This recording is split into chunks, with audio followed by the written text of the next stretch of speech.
मुजव्वज़ा 26वीं आईनी तरमीम का हुकूमती मुसव्वदा भी सामने आ गया।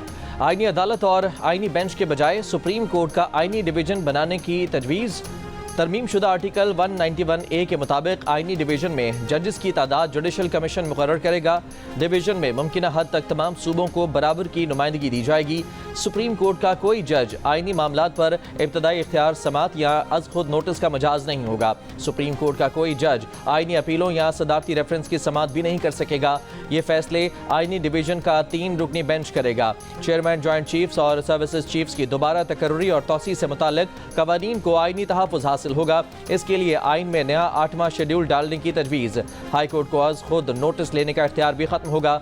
चीफ जस्टिस की ज़्यादा से ज़्यादा मुद्दत 3 साल होगी। चीफ जस्टिस की उम्र 65 बरस से कम भी हुई तो वो रिटायर हो सकेगा। दोहरी शहरियत का हामिल इलेक्शन लड़ने के लिए अहल करार पाएगा, मगर इंतखाब के बाद 90 रोज़ में गैर मुल्की शहरियत तर्क करने की पाबंदी होगी। मुनहरफ रुकन का वोट शुमार होगा।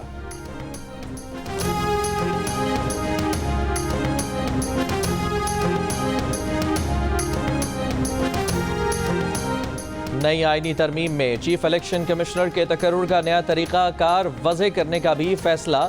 वज़ीर आज़म और अपोजिशन लीडर में इत्तफाक न हुआ तो चीफ इलेक्शन कमिश्नर का तकर्रुर पार्लिमानी कमेटी करेगी। जियो न्यूज़ ने 26वीं आईनी तरमीम की मज़ीद तफसीलात हासिल कर ली। 19वीं आईनी तरमीम को भी मुकम्मल ख़त्म करने की तजवीज़। वज़ीर आज़म और वफाकी काबीना के एडवाइस पर होने वाले फैसलों को भी चैलेंज नहीं किया जा सकेगा।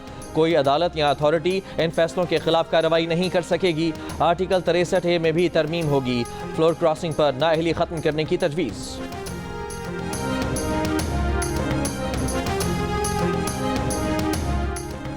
26वीं आईनी तरमीम पर पेशरफ्त का जायजा लेने के लिए मौलाना फजलुर रहमान की ज़ेर सदारत पार्लिमानी पार्टी का इजलास। पार्लिमानी पार्टी इजलास के बाद PTI का वफ़द भी फजलुर रहमान से मुलाकात के लिए पहुंच गया।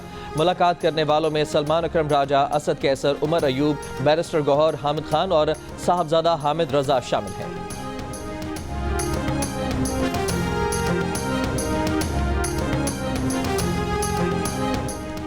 मखसूस नशिस्तें किसको मिलेंगी? इलेक्शन कमीशन स्पीकर के खतूत पर हतमी फैसला आज करेगा। ज़राए के मुताबिक चीफ इलेक्शन कमिश्नर की ज़ेर सदारत जुमेरात को होने वाले इजलास में कानूनी पोजीशन पर ब्रीफिंग दी। इलेक्शन कमीशन का अहम इजलास कल सुबह 11:30 बजे होगा।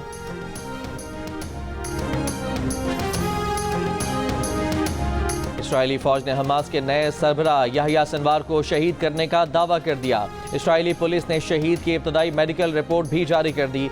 इसराइली हुक्काम के मुताबिक याहिया सिनवार अपने 3 साथियों के साथ इसराइली फौज का मुकाबला करते हुए शहीद हुए। वो अगले महाज पर इसराइली फौज से निबर्दाजमा थे। याहिया सिनवार की शहादत पर इसराइली वज़ीर ख़ारजा ने कहा कि 7 अक्टूबर हमलों का जिम्मेदार मारा गया। इसराइल के यरगमालियों की रिहाई के लिए राह हमवार हो गई। अमरीकी सदर बाइडन ने याहिया सिनवार की शहादत को अमरीका और इसराइल के लिए खुशी का दिन करार दे दिया। एक बयान में कहा कि हमास अब 7 अक्टूबर जैसा हमला दोबारा करने के काबिल नहीं रही। इसराइली वज़ीर आज़म से जंग ख़त्म करने पर जल्द बात करूंगा। याहिया सिनवार की शहादत से मुताल्लिक़ खबरों पर हमास ने अभी तक कोई बयान जारी नहीं किया।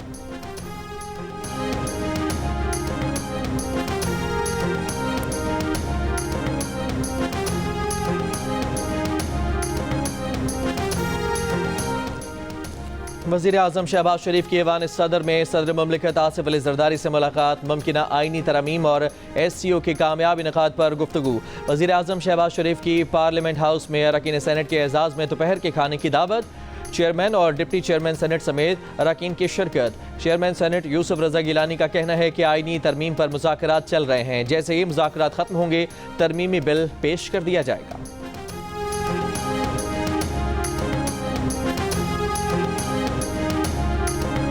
पाकिस्तान और भारत का माजी बहुत तल्ख रहा है। दोनों मुल्क आगे देखें, मुस्तकबिल की बात करें। मुस्लिम लीग नून के सदर नवाज शरीफ की भारतीय सहाफ़ियों से गुफ्तगू। भारतीय सहाफ़ी के सवाल पर कहा कि मौसमियाती तब्दीली पर ताउन तो छोटी बात है। वो तो कहते हैं दोनों मुल्क तिजारत शुरू करें, कारोबार करें। भारत को बिजली की ज़रूरत है, पाकिस्तान के पास सरप्लस बिजली है। पाकिस्तान को भारत को सरप्लस बिजली ज़रूर बेचनी चाहिए। पाक भारत ताल्लुकात अच्छे हो जाएं तो 2 घंटों में ज़रूरियात का सामान पाकिस्तान आ सकता है। भारतीय क्रिकेट टीम को चैंपियंस ट्रॉफी के लिए पाकिस्तान आना चाहिए। भारतीय क्रिकेट टीम से पूछें तो वो भी पाकिस्तान में खेलना चाहेंगे, लेकिन इजाज़त देने वाले इजाज़त नहीं देते। शंघाई ताउन तंजीम इजलास से पाक भारत ताल्लुकात की अच्छी शुरुआत हो सकती है। वज़ीर वज़ीर आला पंजाब मरियम नवाज का कहना था कि भारत और पाकिस्तान के पंजाब को एक दूसरे से बहुत कुछ सीखने को मिल सकता है। वो भारतीय पंजाब जाकर देखना चाहती हैं कि पाकिस्तानी और भारतीय पंजाब में क्या फ़र्क है।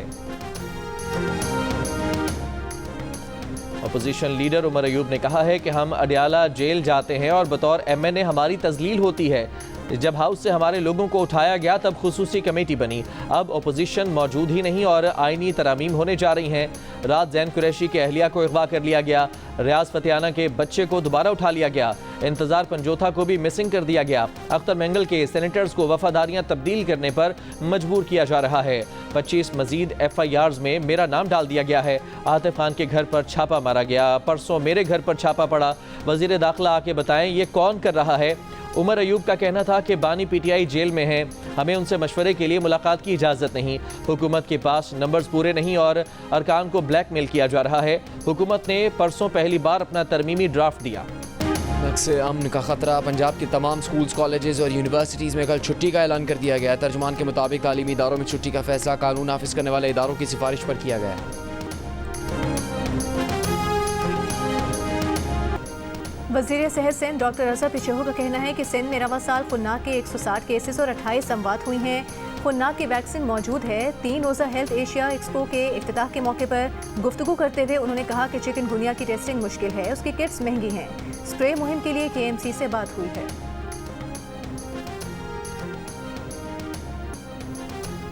लबनान में इसराइली फ़ौज के हमले जारी। इसराइली फोर्सेस की अक़वाम मुत्तहिदा की अमन फ़ौज की चौकी पर एक बार फिर फायरिंग।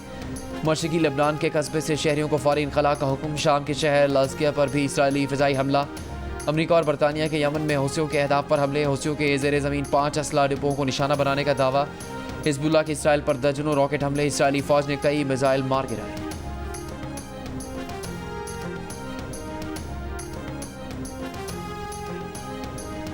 न्यूजीलैंड के खिलाफ बंगलुरु टेस्ट के दूसरे दिन भारतीय टीम होम ग्राउंड पर कम तरीन स्कोर सिर्फ 46 रन पर ही ढेर हो गई।